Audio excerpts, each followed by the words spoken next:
Turns out there is a tremendous private prisons scam going on right now. So as you guys know, there are certain functions of government that have historically been viewed, not only in the United States, but the world over, really, as, okay guys, these things are not debatable.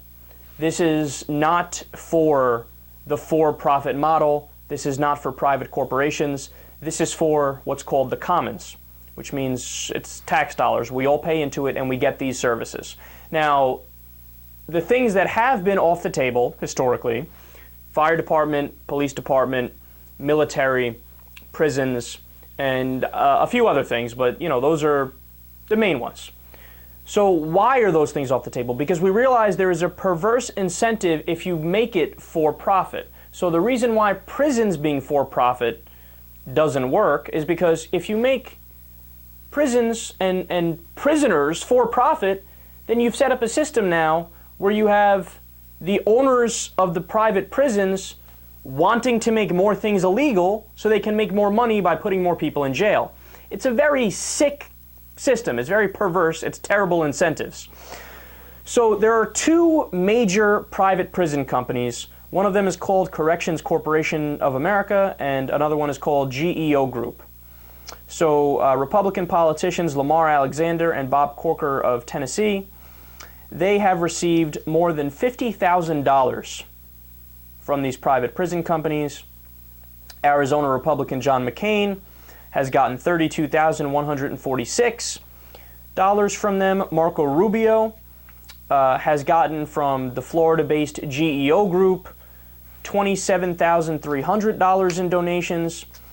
And each of these senators has sponsored bills that would have increased the detention and incarceration of immigrants. So legislation put forward by Alexander in 2009, for example, would have provided for, quote, increased alien detention facilities. And a 2011 bill co-sponsored by McCain and Rubio sought to expand Operation Streamline, which is a federal enforcement program that makes illegal entry a criminal offense in some jurisdictions. So when you actually go to opensecrets.com, which shows you what businesses are donating to what politicians, you come to find out that total receipts from the Corrections Corporation of America, they've given $282,000 to politicians of both parties, 14% to Democrats, 86% to Republicans.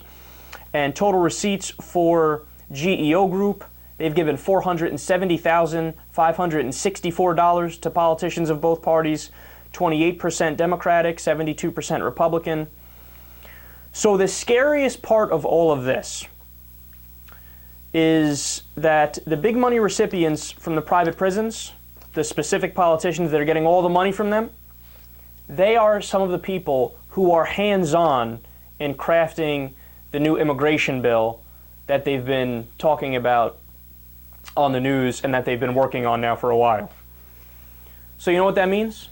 For all you guys who aren't too familiar, aren't a political insider, let me break this down for you. Let me decode all this for you. That means that your politicians are going to work on slipping provisions into this immigration bill that criminalizes more actions and throws more people in jail. Why would they do that? Because they were paid off by the companies that would profit from putting more people behind bars. Guys, it's really gotten to a point in our country where we've decided we can pretty much privatize anything, right? I mean, we even had Blackwater, which had to change their name to Z, which then changed their name to something else. That was a private mercenary army, a Christian army. The guy who led it was a radical Christian fundamentalist that we hired with our tax dollars to do things in Iraq and Afghanistan, to be like our soldiers, except a private company. It's a mercenary army. We have decided everything could be for profit in the United States of America, and it has disastrous consequences. Why do you think, here's a good question, why do you think it is that the United States of America jails more people than communist China, which has way more people in their population to begin with? Because we've criminalized more things. Why do you think there's been more and more drug laws going on the books that criminalizes small amounts of marijuana, right? because the private prison companies are lobbying the politicians to make more things illegal so they can make more money by jailing more people. I mean, that's exactly where the 3-strike law in California came from. The private prison lobbies talked to the politicians, funded their campaigns, and said, hey, look, do this 3-strike thing, and it'll work out good for us. So even if it's 3 minor offenses, 3 small felonies, doesn't matter. Your ass is going to go to prison for life.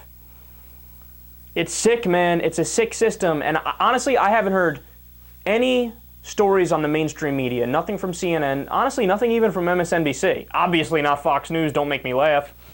ABC, NBC. Look, maybe I missed a thing or two, but I follow the news pretty closely. I haven't seen any investigative reporting on this private prison scam. And it's something that's super important, and we need to reverse this trend ASAP.